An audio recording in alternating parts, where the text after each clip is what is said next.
محمد صل على محمد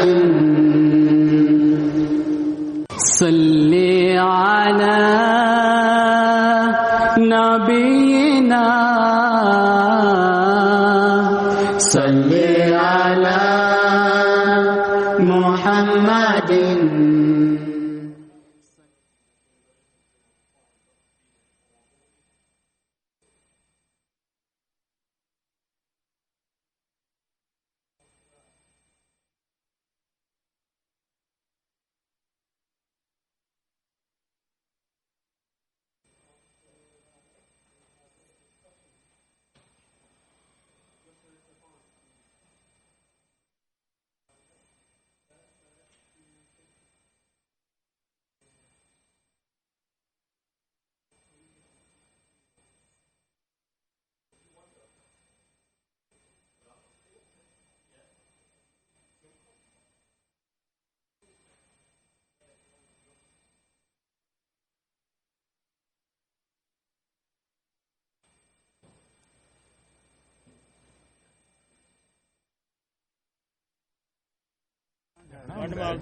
اوكي when you arm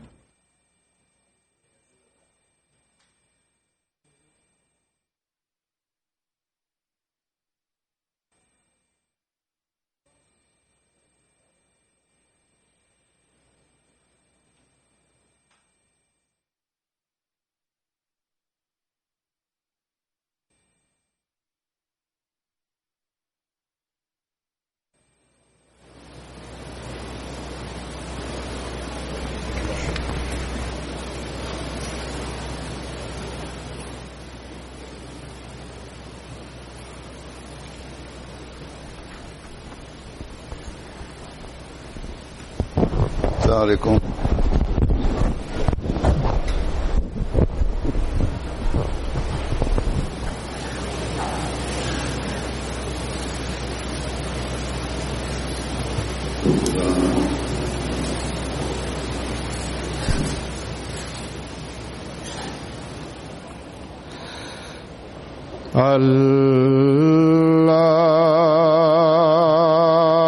الله أكبر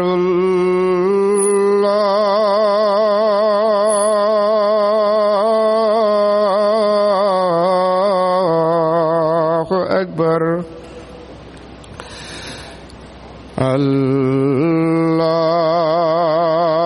الله أكبر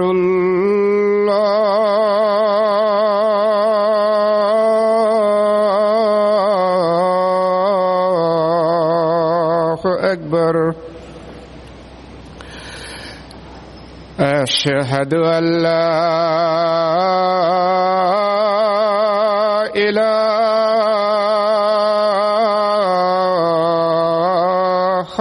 إلا الله.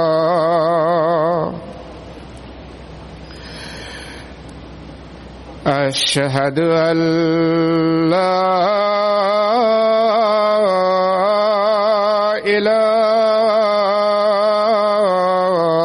إله إلا الله.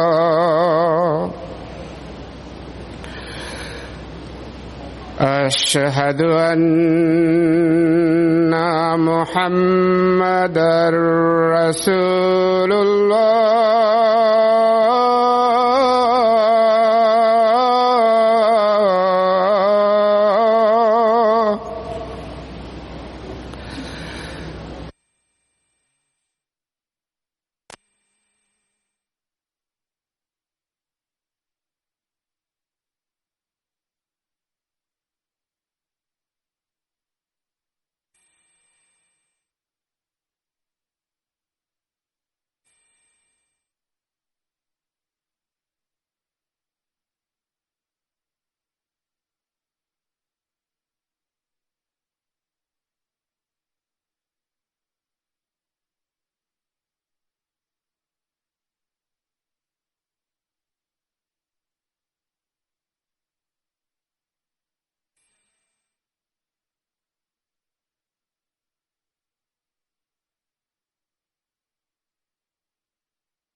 الله أكبر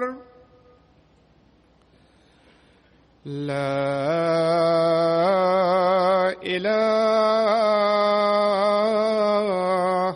إلا الله.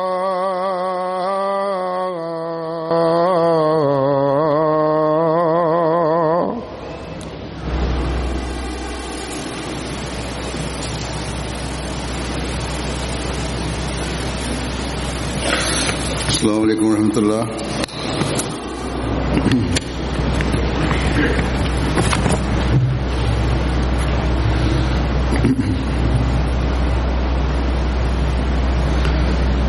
أشهد أن لا إله إلا الله وحده لا شريك له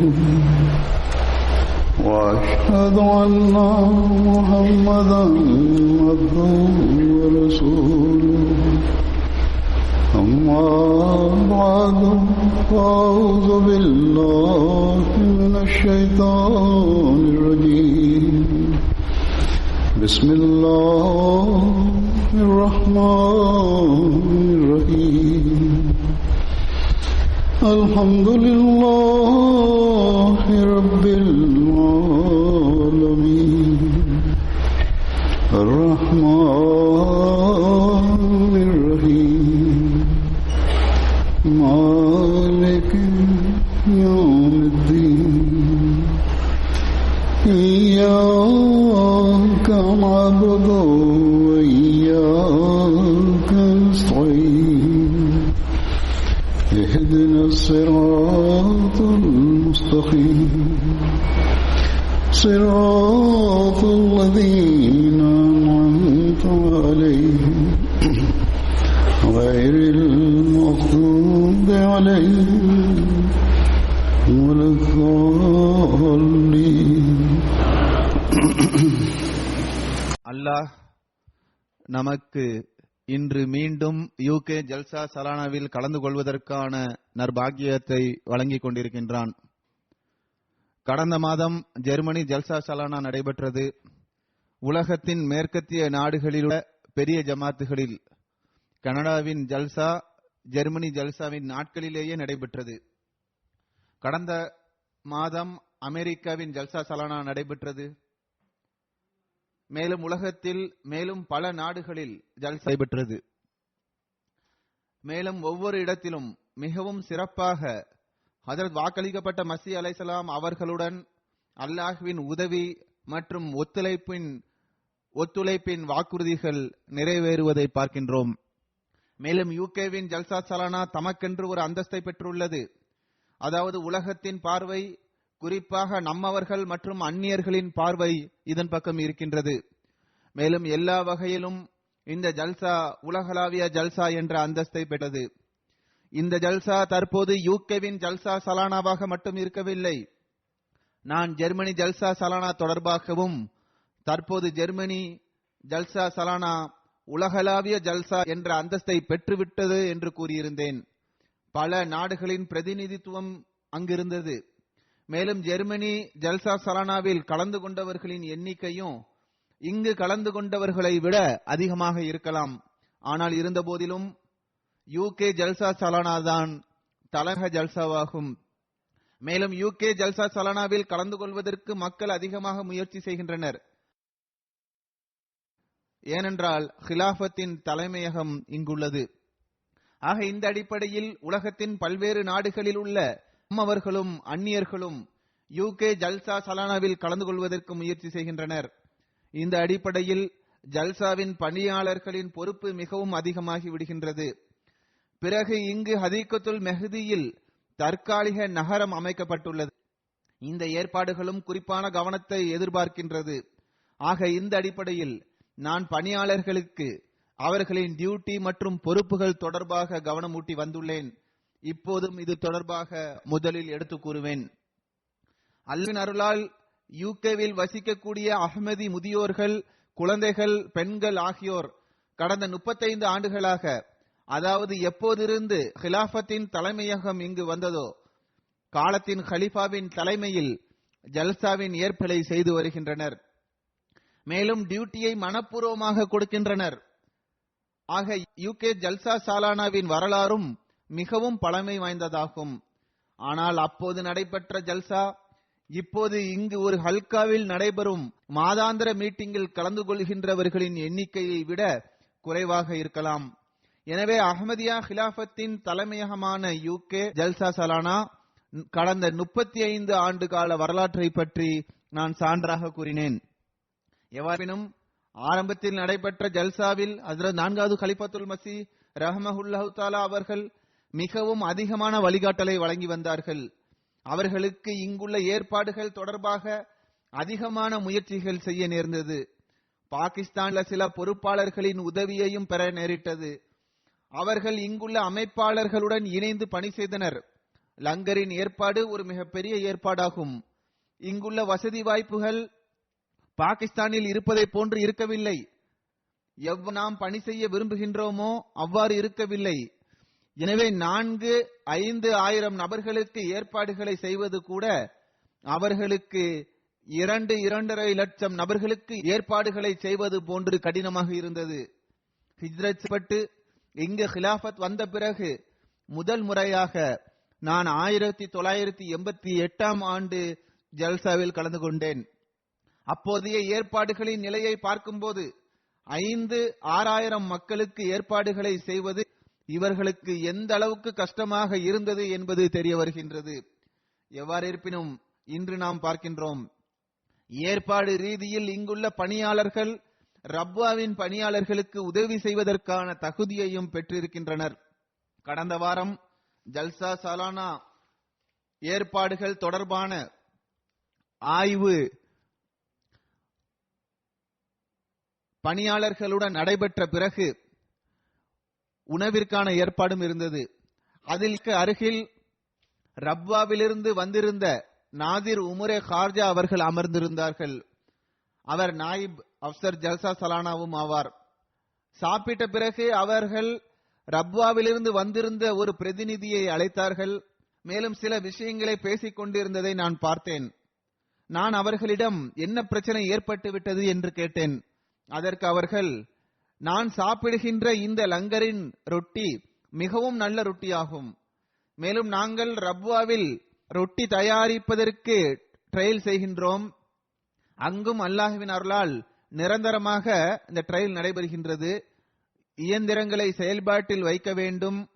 மேலும் பணி செய்வதற்கான டியூட்டி கொடுப்பதற்கான பழக்கமும் ஏற்பட வேண்டும் என்பதற்காக லங்கர்கானா தற்காலிகமாக ஒரு நாளுக்காக செயல்படும். எவ்வாறு இருப்பினும் அவர்கள் கூறினார்கள், அங்கு எங்களது ரொட்டிகள் இந்த தரத்தில் இருப்பதில்லை. எனவே நான் அந்த பணியாளரிடம், இங்குள்ள ரொட்டி பிளான்ட் நபர்களிடம் இந்த ரொட்டியின் தரத்தை பற்றி கேட்டு தெரிந்து கொள்ளுங்கள். அதாவது அவர்கள் எவ்வாறு தயாரிக்கின்றனர், மாவு மற்றும் தண்ணீரின் அளவு என்ன, அவர்களிடம் இதற்கான அளவை கேட்டு தெரிந்துங்கள் என்று கூறினேன். அல்லாஹ்வின் அருளால் தற்போது இங்கு பணி செய்யக்கூடியவர்கள் எந்த அளவுக்கு புலமை பெற்று விட்டார்கள் என்றால், அவர்களது ரொட்டி ரப்வாவின் அதிகாரிகளுக்கும் பிடித்தமானதாக ஆகிவிட்டது. இந்த முறை ரொட்டி பிளான்டில் செய்யக்கூடிய இளைய இன்ஜினியர்ஸ் மாவை குழைப்பது மிஷினில் இம்ப்ரூவ்மெண்டை செய்துள்ளனர். அதிலிருந்து மாவை வெளியே எடுப்பில் எளிமை ஏற்பட்டுள்ளது. ரொட்டி பிளான்டில் பணி செய்யக்கூடிய இன்சார்ஜ் மற்றும் இன்ஜினியர்ஸ் இளைஞர்கள் ஆவர். வக்ஃபைனவும் இருக்கின்றனர். அந்த குழுவில் உள்ள உறுப்பினர்கள் இதில் மேலும் அதிக முன்னேற்றத்தை கொண்டு வர வேண்டும். மேலும் மாவை குழைப்பதிலிருந்து அதை தயாரிக்கும் மிஷின் வரை மாவு நேரடியாக செல்வதற்கான முயற்சி தற்போது செய்யப்பட்டு வருகிறது. ஆனால் இப்போது பால்டி மூலமாகத்தான் மாவு கொண்டு செல்லப்படுகின்றது. இத்தகைய வழிமுறையை முடிவுக்கு கொண்டு வர அவர்கள் முயற்சி செய்து வருகின்றனர். இதன் பொருள், இந்த ஆட்டோ மிஷின் காரணமாக பணியாளர்களை தொண்டு செய்வதிலிருந்து பாக்கியமற்றவராக இருக்க செய்து விடுவோம் என்பது பொருள் அல்ல. இந்த பணியாளர்கள் வேறு ஏதாவது சிறந்த தொண்டிற்காக நியமிக்கப்படுவார்கள் இன்ஷா அல்லாஹ். மேலும் இதுவே நமது ஜமாத்தின் தனிச்சிறப்பாகும். அதாவது குழந்தை பருவத்திலிருந்து பெரியவர்கின்ற வரை நமது உறுப்பினர்கள் மனப்பூர்வமாக ஒவ்வொரு பணியிலும் தமது சிறந்த தகுதியுடன் பணி செய்வதற்கு முயற்சி செய்கின்றனர். எவ்வாறு இருப்பினும் நான் இதை கூறுவதன் நோக்கம் 4-5 ஆயிரம் நபர்களுக்கு உணவிற்கான ஏற்பாடுகளை செய்வது ஏற்பாட்டாளர்களுக்கு எத்தகைய சவாலாக இருந்தது. மேலும் 90% ரொட்டி கடை வீதிகளிலிருந்து வாங்கப்பட்டது. அந்த ரொட்டி சிறிது நேரத்தில் கெட்டுவிடும். பிறகு செகண்ட் ஹேண்டில் ஒரு சிறிய ரொட்டி பிளான்ட் வாங்கப்பட்டது. அதுவும் கொஞ்ச நேரத்திலேயே பழுதாகிவிடும். அதற்கென்று ஒரு நிரந்தர இன்ஜினியர் அமர்ந்திருப்பார். அதில் நமது பழைய இன்ஜினியர்ஸ்களும் அதிக அளவில் பணி செய்து வந்துள்ளனர். அந்த பிளான்ட்டும் கூட சில 1000 ரொட்டிகளை மட்டுமே தயார் செய்யும். ஆனால் இப்போது அல்லாஹ்வால் 35-40 ஆயிரம் நபர்களுக்கு ரொட்டி இது சுயமே தயாரிக்கின்றது. லட்சக்கணக்கில் ரொட்டி தயார் செய்யப்படுகின்றது. மேலும் அதனை நான் செக் செய்தும் பார்த்தேன். மக்களும் அதிக விருப்பத்திற்குரியதாக இந்த ரொட்டி இருக்கின்றது. அவ்வப்போது நான் இந்த ரொட்டியை விரும்பவும் செய்கின்றேன். ஆரம்பத்தில் இருந்த ரொட்டியை விட இந்த ரொட்டி மிகவும் நல்ல முறையில் தயார் செய்யப்படுகின்றது. அல்லாஹ் பணி செய்கின்ற இந்த இளைஞர்களின் திறமைகளை மேலும் அதிகப்படுத்துவானாக. மேலும் அவர்களுக்கு அறிவையும் வழங்குவானாக. மேலும் இவர்கள் ஜல்சாவின் விருந்தாளிகளுக்கு முன்பை விட அதிகமாக தொண்டாடக்கூடியவர்களாக இருப்பார்களாக. அதே போன்று லங்கர்கானாவில் உணவு சமைப்பதற்கான குழுக்கள் இருக்கின்றன. அவர்கள் தத்தமது இன்சார்ஜ் சாஹிபான்களுடன் மிகவும் முயற்சி செய்தவாறு பணி செய்கின்றனர். உணவின் தரமும் மிகவும் நல்லதாக இருக்கின்றது. அல்லாஹ் இந்த 3 நாட்களிலும் சிறப்பாக ஆக்கி வைப்பானாக. பிறகு லங்கர்கானாவில் சட்டி பானையை கழுவக்கூடிய துறை இருக்கின்றது. இதுவும் மிகப்பெரிய பணியாகும். இவர்களுக்கு சில வருடங்களுக்கு முன்பு இந்த பானைகளை கழுவுவதற்காக நமது அஹ்மதி இன்ஜினியர்ஸ் உருவாக்கிய மிஷின் வாங்கி கொடுக்கப்பட்டது. ஜெர்மனி மக்கள் இதனை அதிகமாக விரும்புகின்றனர். மேலும் மிகவும் வேகமாக இந்த மிஷின் அண்டாவை கழுவி வெளியில் எடுத்துவிடும் என்று அவர்கள் ஒப்புக்கொள்கின்றனர். இங்கு நமது இந்த துறையானது 2-3 வருடங்கள் வரை இந்த மிஷினை பயன்படுத்தியது. இத்துடன் கைகளாலும் பானையை கழுவி வந்தனர். இந்த மிஷினை கண்டிப்பாக பயன்படுத்த வேண்டும் என்று நான் கூறியதனால் இவர்கள் அவ்வாறு செய்தனர். இந்த பணி இவ்வாறு நடைபெற்றது. ஆனால் கடந்த ஆண்டிலிருந்து இவர்கள் எங்களை கைகளாலேயே கழுவ விடுங்கள், நாங்கள் குறைந்த நேரத்தில் இந்த பானைகளை கழுவி விடுவோம், மாறாக இதற்காக ஆகுகின்ற நேரத்தில் 1/3 பகுதியில், அதாவது எவ்வளவு நேரத்தில் இந்த மிஷின் ஒரு பானையை கழுவுகின்றதோ அதற்குள் நாங்கள் 3 பானைகளை கழுவி விடுவோம். கழுவுவதும் கூட மிஷினை விட அதிக தூய்மையாகவும் சிறந்ததாகவும் இருக்கும் என்று அவர்கள் கூற ஆரம்பித்து விட்டனர். நான் அவர்களது இன்சார்ஜ் சாஹிபிடம் நகைச்சுவாக, நீங்கள் இந்த துறையில் ஏதோ ஜின்னை வைத்துள்ளீர்கள் என்று கூறினேன். ஏனென்றால் ஜெர்மனியைச் சேர்ந்தவர்கள் இப்போது வரை இவ்வளவு குறைவான நேரத்தில் எவராவது இந்த பானையை கழுவ முடியுமா என்பதை ஏற்றுக்கொள்வதற்கு ஆயத்தமாக இல்லை. எவ்வாறு இருப்பினும் இந்த துறையில் இம்மக்கள் மிகவும் முயற்சி செய்து பணி செய்கின்றனர். முயற்சி மட்டுமல்ல, மாறாக நேரத்தை செலவு செய்கின்றனர். இதுவும் கடினமான பணியாகும். பாகிஸ்தான் மற்றும் காதியானில் இந்த பணி வேலையாட்களுக்கு கூலி கொடுத்து செய்யப்படுகின்றது. ஆனால் இங்கு மிகவும் களப்பற்ற தன்மை மற்றும் உணர்வுடன் பணியாளர்கள் இந்த பணியை செய்கின்றனர். பிறகு உணவு பரிமாறுவதற்கான துறை இருக்கின்றது. இதிலும் இவர்கள் முன்னேற்றத்திற்கான முயற்சியை செய்துள்ளனர். விருந்தினர்கள் குறைவான நேரத்தில் நிம்மதியாக உணவு சாப்பிட்டு விட்டு செல்ல வேண்டும் என்பதற்காக கூடாரத்தை விரிவுபடுத்தியுள்ளனர். இதே போன்று மற்ற துறைகளும் உள்ளன. தூய்மை தொடர்பான துறை உள்ளது, பார்க்கிங் துறை, டிராபிக் துறை, மாநாட்டு திடலில் பல்வேறு துறைகள் உள்ளன. பாதுகாப்பு துறை மிகவும் முக்கியமான ஒரு துறையாகும். இதே போன்று மேலும் பல துறைகள் இருக்கின்றன. ஒவ்வொரு துறையும் தத்தமது வட்டத்தில் மிகவும் முக்கியத்துவம் வாய்ந்ததாகும். இந்த அனைத்து துறைகளிலும் ஆயிரக்கணக்கான பணியாளர்களுக்கு பணி செய்யக்கூடிய நற்பாகியம் கிடைத்துக் கொண்டிருக்கின்றது. இதே போன்று பெண் பணியாளர்களும் இருக்கின்றனர். அவர்களுக்கும் பணி செய்வதற்கான நற்பாகியம் கிடைத்துக் கொண்டிருக்கின்றது. அல்லாஹ் இவர்கள் அனைவருக்கும் சிறந்த முறையில் பணி செய்வதற்கான நற்பாகியத்தை வழங்குவானாக. இந்த பணியாளர்களிடம் எப்போதும் நான் கூறி வருகின்றேன், அதாவது உங்கள் பணி எந்த உணர்வுடனும் ஆர்வத்துடனும் ஹஜ்ரத் வாக்களிக்கப்பட்ட மஸீஹ் அலைஹிஸ்ஸலாம் அவர்களின் விருந்தினர்களுக்கு தொண்டு செய்வதற்காக உங்களை அர்ப்பணித்துள்ளீர்களோ அந்த உணர்வை இறுதி நேரம் வரை நிலைக்கச் செய்யுங்கள். ஜல்சாவிற்கு பிறகும் வைண்டப் பணி நடைபெறும். அது ஏறக்குறைய ஒரு வாரம் வரை செய்ய வேண்டியது வருகிறது.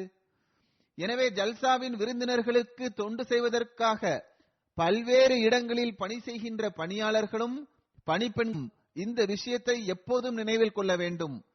அதாவது நீங்கள் சிரித்த முகத்துடன் விருந்தினர்களுடன் கண்ணியத்துடனும் மரியாதையுடனும் நடந்து கொள்ள வேண்டும். இவ்வாறு செய்யும் பட்சத்தில் உங்களுக்கு இந்த ஜல்சாவின் 2 மடங்கு கூலியை பெறக்கூடியவர்களாக நீங்கள் திகழ்வீர்கள். மேலும் அருட்களை பெறக்கூடியவர்களாக இருப்பீர்கள்.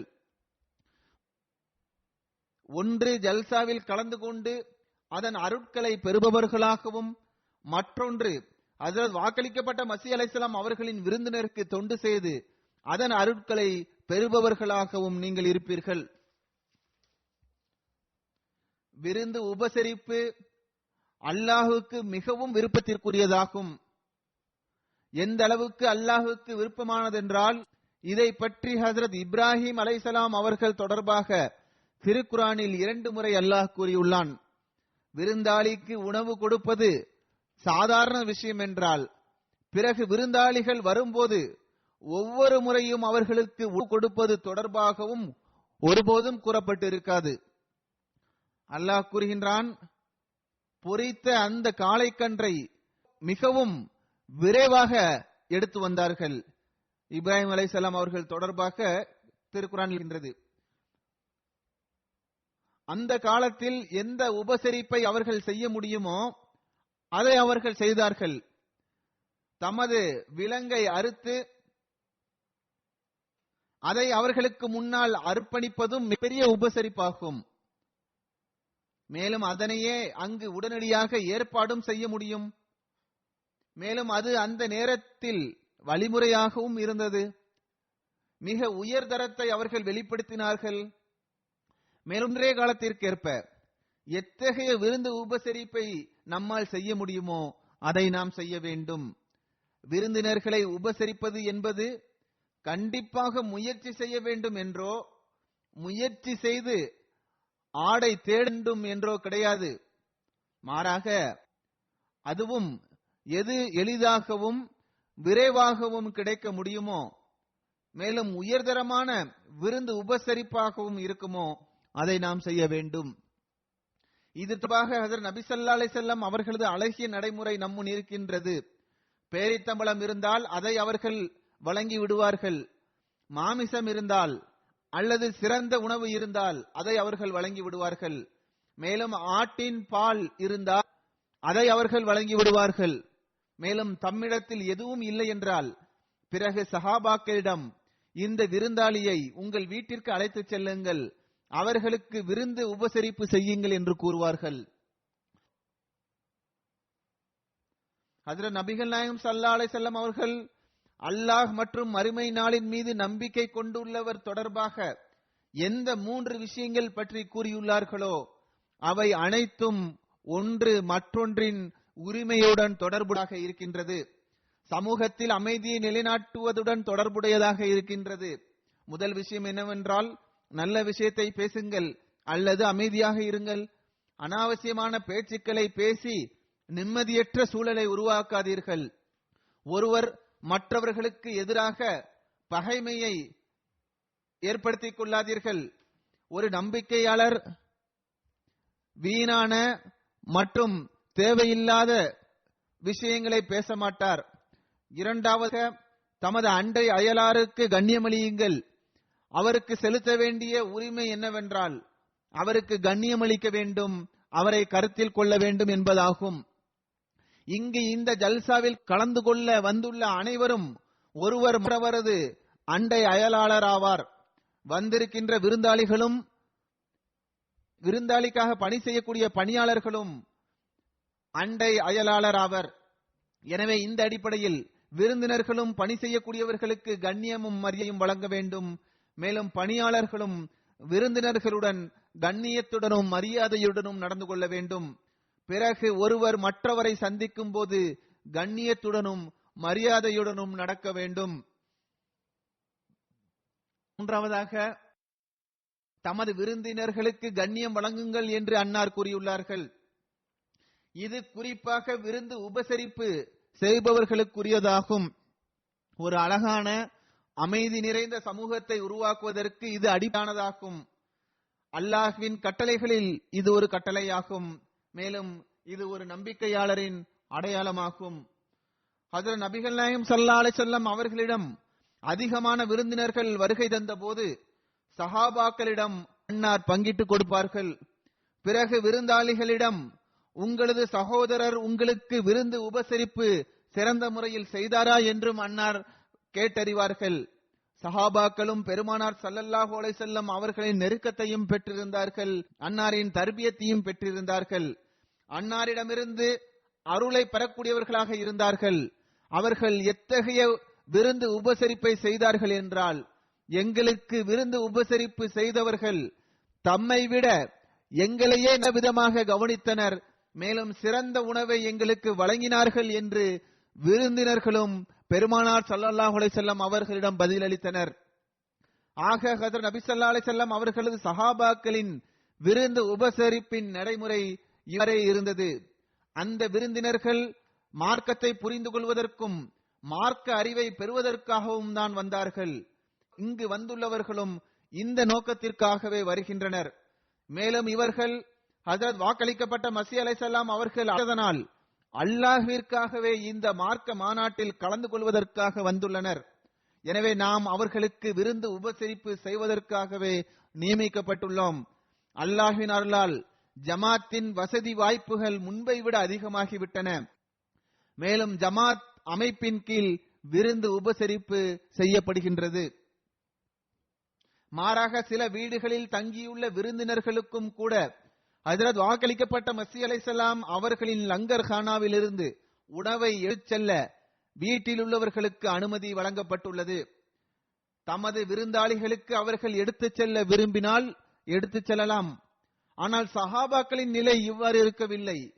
அதாவது அவர்களுக்கு தலைமையக ஏற்பாடும் இருக்கவில்லை, அவர்களில் பெரும்பான்மையானவர்களின் தனிப்பட்ட நிலையும் கூட சிறந்ததாக இருக்கவில்லை.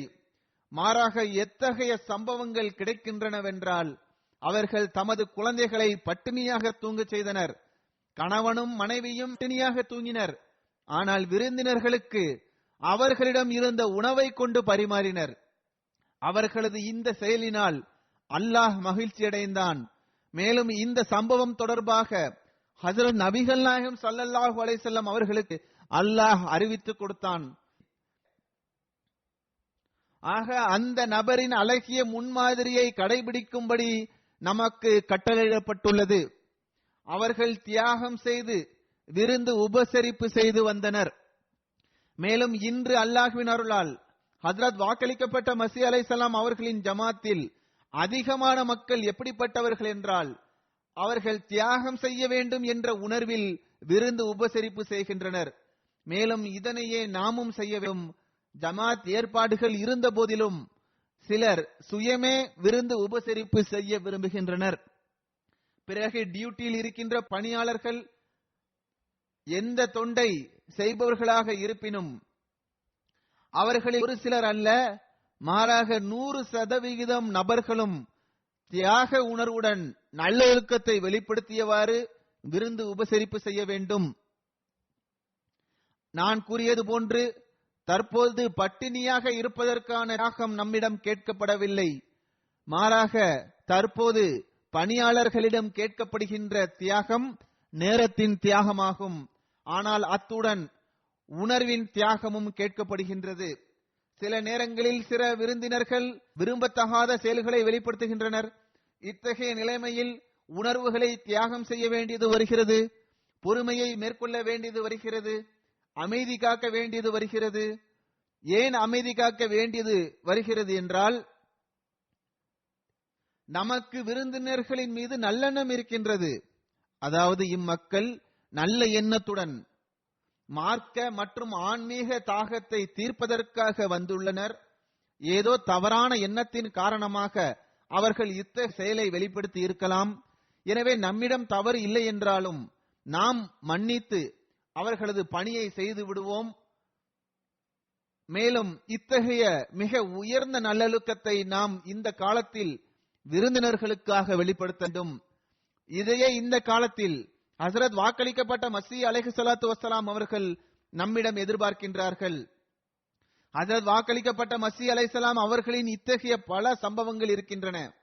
அதன் மூலம் அன்னார் விருந்தினரை கண்ணியப்படுத்துவது மற்றும் விருந்து உபசரிப்பின் உயர் தரத்தை நிலைநாட்டியது தெரிய வருகிறது. ஒரு முறை தொலைதூர பகுதியிலிருந்து வந்திருந்தவர்கள் லங்கர்கானாவின் பணியாளர்கள் அவர்கள் பொருட்களை குதிரை வண்டியிலிருந்து இறக்க மாட்டோம் என்று கூறியதால் கோபமடைந்து திரும்பி சென்று விட்டனர். ஹஜ்ரத் வாக்களிக்கப்பட்ட மஸீஹ் அலைஹிஸ்ஸலாம் அவர்களுக்கு இது பற்றி தெரிய வந்தது. இவ்வாறு கூறப்படுகின்றது, அதாவது அன்னார் காலணிகளை அணிவது கூட கடினமான சூழலாக இருந்தது. அதாவது ஏதோ ஒரு இக்கட்டான சூழ்நிலை உருவாகிவிட்டது போன்று அன்னார் வேகம் வேகமாக அவர்களுக்கு பின்னால் நடந்தே சென்றார்கள். அந்த மக்கள் குதிரை வண்டி என்று கொண்டிருந்தார்கள். எவ்வாறு இருப்பினும் அந்த மக்கள் ஹஜ்ரத் வாக்களிக்கப்பட்ட மஸீஹ் அலைஹிஸ்ஸலாம் அவர்கள் வருவதைக் கண்டு தமது குதிரை வண்டியை நிறுத்தினார்கள். குதிரை வண்டியிலிருந்து இறங்கினார்கள். ஹஜ்ரத் வாக்களிக்கப்பட்ட மஸீஹ் அலைஹிஸ்ஸலாம் அவர்கள் அவர்களிடம் மன்னிப்பு வேண்டினார்கள். மேலும் திரும்பி வருமாறு கூறினார்கள். அவர்களது குதிரை வண்டி திரும்பி வந்தபோது ஹஜ்ரத் வாக்களிக்கப்பட்ட மஸீஹ் அலைஹிஸ்ஸலாம் அவர்கள் அவர்களிடம், நீங்கள் அமர்ந்து வாருங்கள், நான் உங்களுடன் நடந்தே வருகின்றேன் கூறினார்கள். எவ்வாறு இருப்பினும் விருந்தினர்கள் வெட்கமடைந்தனர். அவர்கள் குதிரை வண்டியில் அமரவில்லை, மாறாக நடந்தே வந்தனர். இறுதியில் அம்மக்கள் லங்கர்கானா திரும்பி வந்ததும் ஹஜ்ரத் வாக்களிக்கப்பட்ட மஸீஹ் அலைஹிஸ்ஸலாம் அவர்கள் சுயமே மக்களின் பொருட்களை வண்டியிலிருந்து இறக்க ஆரம்பித்தார்கள். இதற்காக தமது கையை உயர்த்தினார்கள். குத்தாம்கள் ஏற்கனவே வெட்கப்பட்டிருந்தனர். எனவே அவர்கள் உடனடியாக முன்வந்து விருந்தினர்களின் பொருட்களை இறக்கினர்.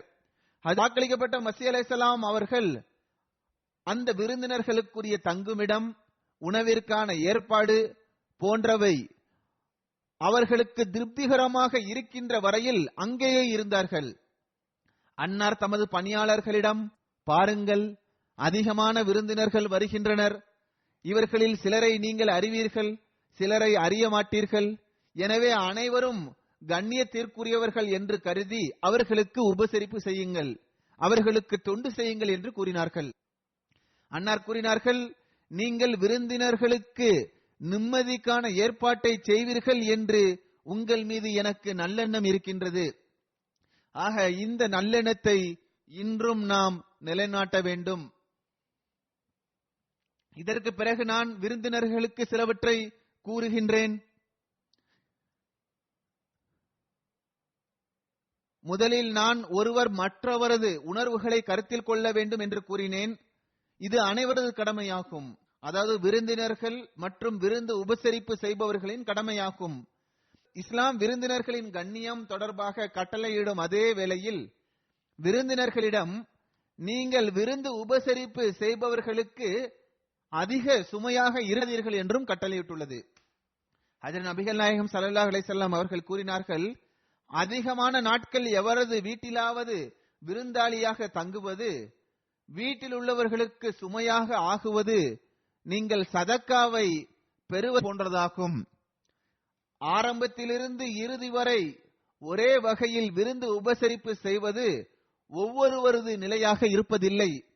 எனவே விருந்தாளிகளிடமும் நீங்கள் வீட்டில் உள்ளவர்களை கருத்தில் கொள்ளுங்கள் என்றே கட்டளைப்பட்டுள்ளது. அதிகமான நாட்கள் தங்க வேண்டுமென்றால் பிறகு வீட்டில் உள்ளவர்கள் இருப்பதை போன்று நீங்கள் இருக்க வேண்டும். வீட்டில் உள்ளவர்களுக்கு ஏதாவது உதவிக்கான தேவை இருக்கும் என்றால் பிறகு அதையும் நீங்கள் செய்ய வேண்டும். இந்த நாளில் குறிப்பாக மக்கள் செய்கின்றனர். இதுவே ஒரு அழகிய சமூகத்தை உருவாக்குவதற்கு அவசியமாகும். நாம் மற்றவர்களுக்கு சுமையாக இருக்கின்றோம் என்ற உணர்வு உருவாகிவிட்டால் பிறகு அங்கு களப்பற்ற தன்மை மற்றும் அன்பில் குறை ஏற்பட்டுள்ளது. இந்த குறை ஏற்படுமானால் பிறகு நிலைமையும் நிம்மதிகரமானதாக இருப்பதில்லை. எனவே விருந்தாளிகள் இதை நினைவில் கொள்ள வேண்டும். மேலும் தமது கடமையை நிறைவேற்றுவது அவர்களது கடமையாகும். மேலும் விருந்து உபசரிப்பது விருந்தாளிக்கு உரிமையாக இருப்பது போன்று அவர் மற்றவரது உரிமையை செலுத்துவதும் அவர் மீது கடமையாக இருக்கின்றது. அதாவது அவர் மற்றவர்களுக்கு சுமையாக இருக்கக்கூடாது. விருந்தினர்களின் இந்த உரிமை ஹஜ்ரத் நபி ஸல்லல்லாஹு அலைஹி வஸல்லம் அவர்கள் சில நாட்களுக்காகவே குறிப்பிட்டுள்ளார்கள். ஏற்பாட்டாளர்களுக்கு நான் இதனையும் கூறிவிடுகின்றேன்.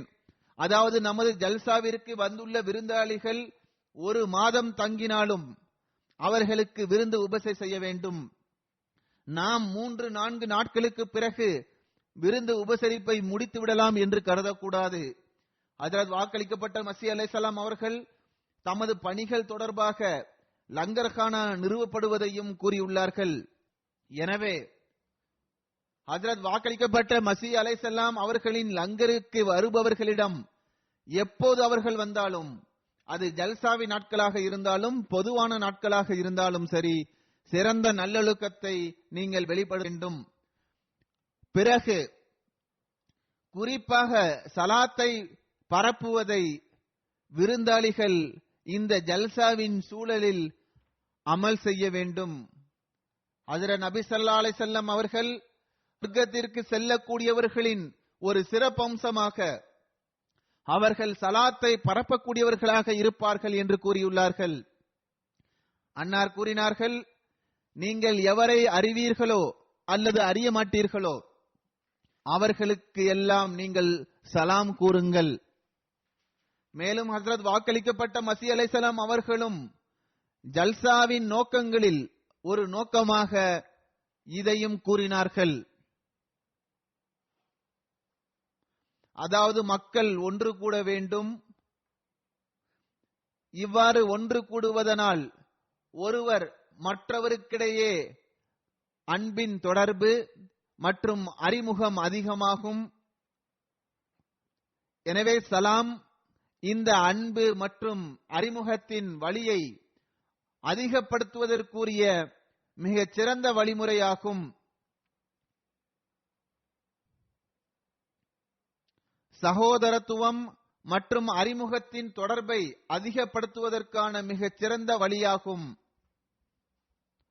இதன் ஒரு பயன் என்னவென்றால், எவர்களுக்கிடையில் பகைமை இருக்கின்றதோ அது எந்த காரணத்தின் இருந்தாலும் சரி அது நீங்கிவிடும். பிறகு இங்கு வந்துள்ள மக்கள் அல்லாஹ்விற்காகவே இங்கு வந்துள்ளனர்.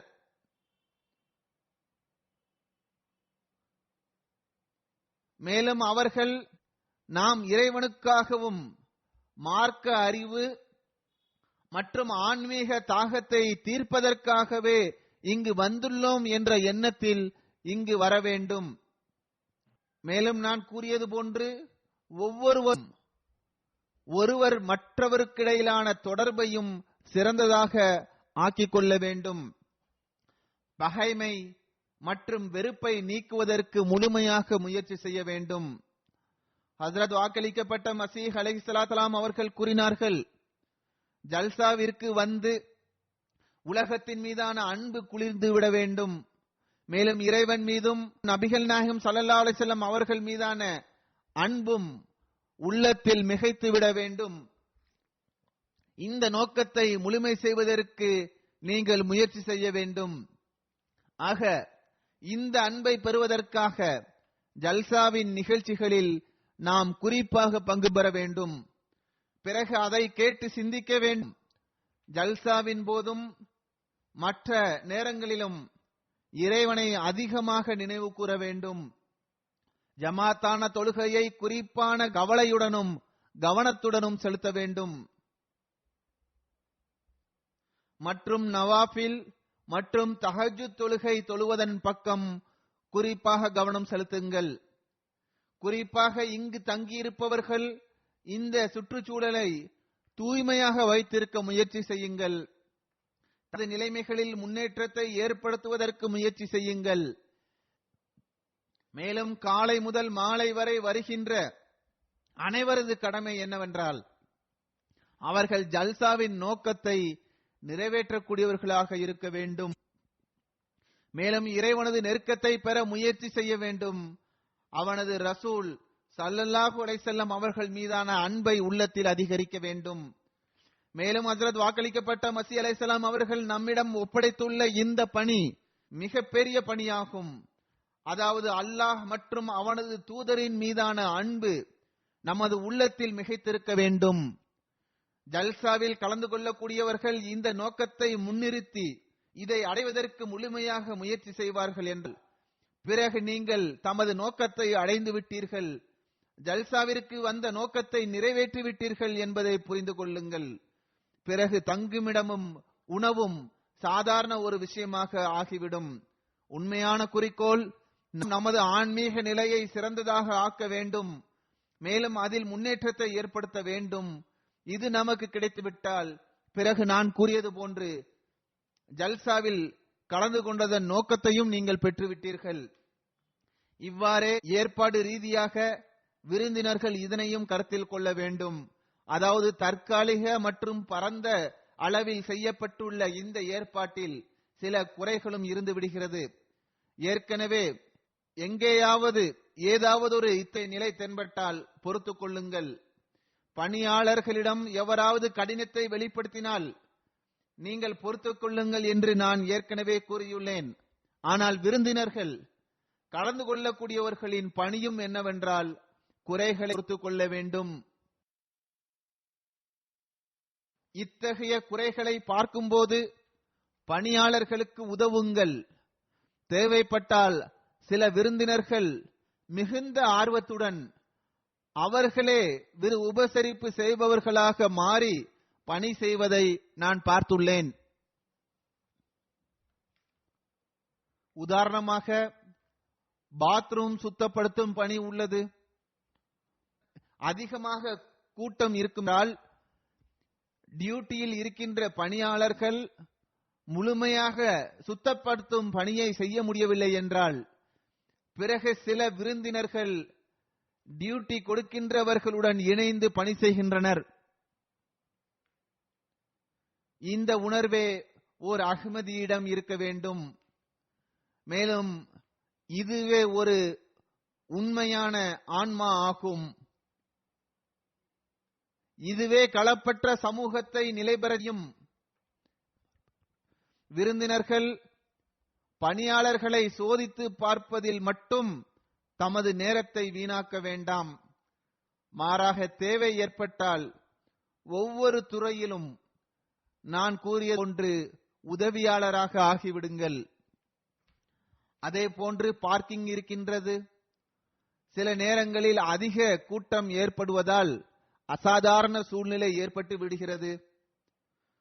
அத்தகைய நிலைமைகளில் காரில் வரக்கூடியவர்கள் பொறுமை மற்றும் பரந்த மனப்பான்மையை ஏற்பாட்டாளர்களிடம் வெளிப்படுத்தியவாறு அவர்களுக்கு ஒத்துழைப்பு வழங்க வேண்டும். வரக்கூடிய உறுப்பினர்கள் முழுமையான ஒத்துழைப்பு வழங்குவதில்லை என்று சில சந்தர்ப்பங்களில் ஆண்கள் மற்றும் பெண்கள் இரு தரப்பிலிருந்தும் சில முறையீடுகள் வருகின்றன. இதே போன்று நுழைவு வாயிலில் ஸ்கேனிங் ஏற்பாடும் உள்ளது. அங்கு பொதுவாக நீண்ட வரிசை இருக்கின்றது. அங்கு பொறுமை மற்றும் சகிப்புத்தன்மையை வெளிப்படுத்த வேண்டும். ஆனால் சில சமயங்களில் ஒரு சிலரின் தவறான செயல்பாட்டின் காரணமாக நிலைமை சீர்கெட்டு விடுகின்றது. அங்கு ஒவ்வொருவரும் முழுமையான முறையில் பொறுமையை வெளிப்படுத்த வேண்டும். சிறிது நேரம் காலதாமதம் ஆனாலும் ஒரு பிரச்சனையும் அல்ல. வரிசையில் வருவதனால் நல்ல விளைவுகள் வெளிப்படும். பிறகு எப்போதும் நான் இதனை கூறி வந்துள்ளேன். அதாவது மாநாட்டு திடலில் அமரக்கூடியவர்கள் வலப்புறமும் இடப்புறமும் பார்வையை வைத்திருக்க வேண்டும். அதேபோன்று நீங்கள் வெளியே செல்லும் போதும் தமது சுற்றுச்சூழலின் மீது பார்வையை வைத்திருங்கள். பாதுகாப்பு தொடர்பாக ஏற்பாட்டாளர்கள் தரப்பிலிருந்து எந்த வழிகாட்டல் வழங்கப்பட்டாலும் அதன்படி செயல்படுங்கள். இதைவிட அதிகமாக ஜல்சாவின் வெற்றி மற்றும் நீங்கள் ஜல்சாவில் கலந்து கொண்ட நோக்கத்தை முழுமை செய்வதற்காகவும் எதிரியின் ஒவ்வொரு தீங்கிலும் பாதுகாப்பாக இருப்பதற்காகவும் தொடர்ந்து துவா செய்து கொண்டிருங்கள். ஜமாத்தின் வளர்ச்சி பொறாமையாளர்களை பொறாமையில் அதிகரிக்க செய்து கொண்டே இருக்கின்றது. எனவே துவாவின் பக்கம் அதிகமாக கவனம் செலுத்துவது அவசியமாகும். இன்றைய நாட்களில் பாகிஸ்தான் அஹ்மதிகளின் நிலைமைகளாகவும் அதிகமாக துவா செய்யுங்கள். அங்கும் நிலைமைகள் எதிர்ப்பின் பக்கமே திரும்பும் நிலை இருப்பதை போன்றே தெரிகின்றது.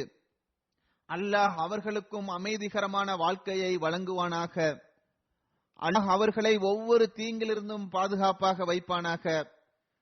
எதிரிகளின் பழைய அல்லது புதிய திட்டங்களை தோல்வியுறச் செய்வானாக. இது மட்டுமின்றி ஜல்சாவில் கலந்து கொண்டுள்ளவர்களுக்கு இதையும் நினைவூட்டிக் கொள்கின்றேன். அதாவது இந்த வருடமும் நமது பல்வேறு தலைமையக துறைகள் சார்பாக ஆர்கைட், ரிவ்யூ ஆஃப் ரிலிஜியன் துறை, மக்சனே தசாவீர் துறை மற்றும் இதர துறைகள் சார்பாக அவர்கள் தமது கண்காட்சிக்கான ஏற்பாடுகளை செய்துள்ளனர். மேலும் அது தெரிந்து கொள்ளக்கூடிய மற்றும் அறிவு ரீதியான கண்காட்சியாக இருக்கின்றது. அதை சென்று பார்ப்பதற்கு முயற்சி செய்யுங்கள். இது மட்டுமின்றி ஒரு அறிவிப்பும் உள்ளது. MTA இன்டர்நேஷனல் தரப்பிலிருந்து அவர்களது ஒரு புதிய ஆப் இன்று லான்ச் ஆக உள்ளது. அது ஸ்மார்ட் டிவி ஆப் ஆகும். எந்த ஒரு நாட்டிலும் இந்த ஆப் மூலமாக டவுன்லோட் செய்து LG, Philips, Amazon, Fire TV, Sony மற்றும் ஆண்ட்ராய்டு டிவி ஆகியவற்றில் டிஷ் ஆண்டனா இல்லாமலேயே MTA-வின் அனைத்து சேனல்களையும் MTA 1, MTA 2, MTA 3, MTA Arabia 3, MTA Africa ஆகியவற்றை பார்க்க முடியும். இது மட்டுமின்றி அல்லாஹ் அருளால் அமெரிக்காவில் MTA முன்பிருந்தே சாம்சங் பிளாட்பார்மில் உள்ளது. இதுவும் ஒரு அறிவிப்பாக இருந்தது. அல்லாஹின் அருளால் இந்த ஆப் மூலமாக வெளியில் உள்ளவர்களும் இதிலிருந்து பயன்பெற முடியும். இப்போது ஜும்மாவிற்கு பிறகு இதை நான் லான்ச் செய்வேன். அல்லாஹ் எல்லா வகையிலும் ஜல்சாவை அருளுக்குரியதாக ஆக்குவானாக. மேலும் அனைவருக்கும் இதிலிருந்து முழுமையாக பயன்பெறுவதற்கு பாக்கியத்தை வழங்குவானாக.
الحمد لله نحمده ونستعينه ونستغفره ونؤمن به ونتوكل عليه ونعوذ بالله من شرور أنفسنا ومن سيئات أعمالنا من يهده الله فلا مضل له ومن يضلل فلا هادي له ونشهد أن لا إله إلا الله ونشهد أن محمدا عبده ورسوله عباد الله رحمكم الله إن الله يأمر بالعدل والإحسان وإيتاء ذي القربى وينهى عن الفحشاء والمنكر والبغي يعظكم لعلكم تذكرون اذكروا الله يذكركم وادعوه يستجب لكم ولذكر الله أكبر